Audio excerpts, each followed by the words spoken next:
বর্ষণমুখর একটি দিন। বাংলা রচনা বর্ষণমুখর একটি দিন। এটি পড়া হবে নবম দশম শ্রেণীর রচনা সম্ভার বইটি থেকে। আজ সকালে ঘুম থেকে জেগেই দেখি সমস্ত আকাশ কালো মেঘে ভরে গিয়েছে। চারদিকে ঘোলাটে অন্ধকার। সারাটা দিন সূর্যের মুখ দেখা যায়নি। যতদূর দৃষ্টি কেবল সজল কাজল মেঘের আনাগোনা।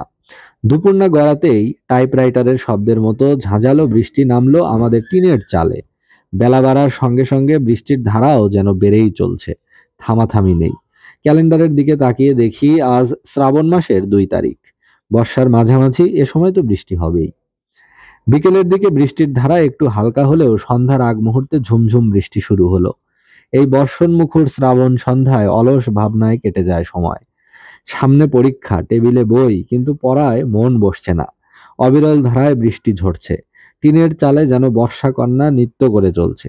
সেই একটানা বৃষ্টির নূপুর নিক্কণ আমাকে অন্য এক জগতে নিয়ে যায়।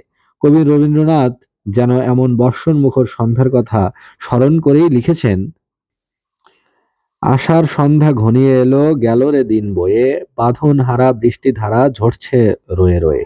একলা বসে ঘরের কোণে কি ভাবি যেন আপন মনে, সজল হাওয়া জুথির বনে কি কথা যায় কয়ে।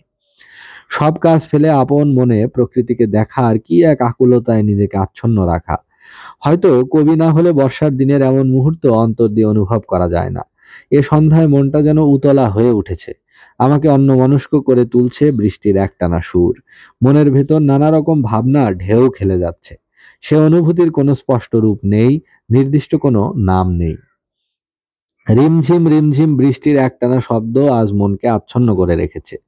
জানালার পাশে বসে বৃষ্টির শব্দ শুনছি। মাঝে মাঝে মেঘের গুরু গুরু গর্জন, গাছের ডালে বাতাসের ঝাপটা কানে বাজে। হঠাৎ বাস পড়ার প্রচন্ড শব্দে চমকে উঠি। আজ নিশ্চয় রাস্তায় জনমানব নেই। জানালা দিয়ে বাইরে তাকালাম।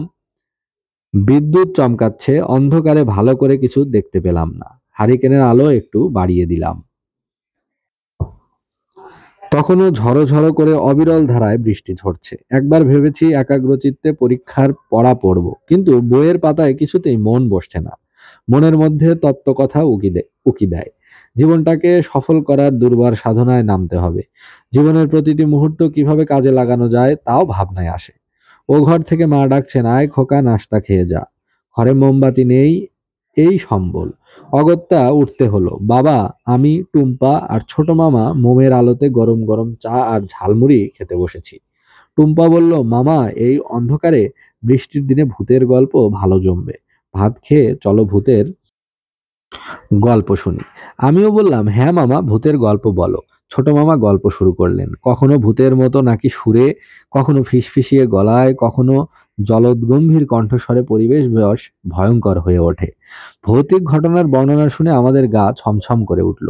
টুম্পা ইতোমধ্যে কাঁথার আড়ালে মুখ লুকিয়ে ফেলেছে। গল্পের এক রোমাঞ্চকর মুহূর্তে হঠাৎ ঘরে বিদ্যুতের আলো জ্বলে ওঠে। বাইরে তখনও তুমুল বৃষ্টি। নরম বিছানায় অলস ঘুমের মায়া কাটিয়ে আর কতক্ষণ দূরে থাকা যায়।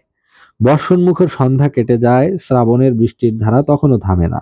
বিছানায় গা এলিয়ে দিয়ে আমি একসময় ঘুমের আয়োজন করি। বর্ষার জলতাণ্ডব তখনও কানে বাজে। ঘুমের ঘোরে স্বপ্ন দেখি জলপরীরা নৃত্য করছে সারা আকাশ জুড়ে। তো একটি বর্ষণমুখর দিন, এই রচনাটি পড়া হলো নবম দশম শ্রেণীর রচনা সম্ভার বইটি থেকে।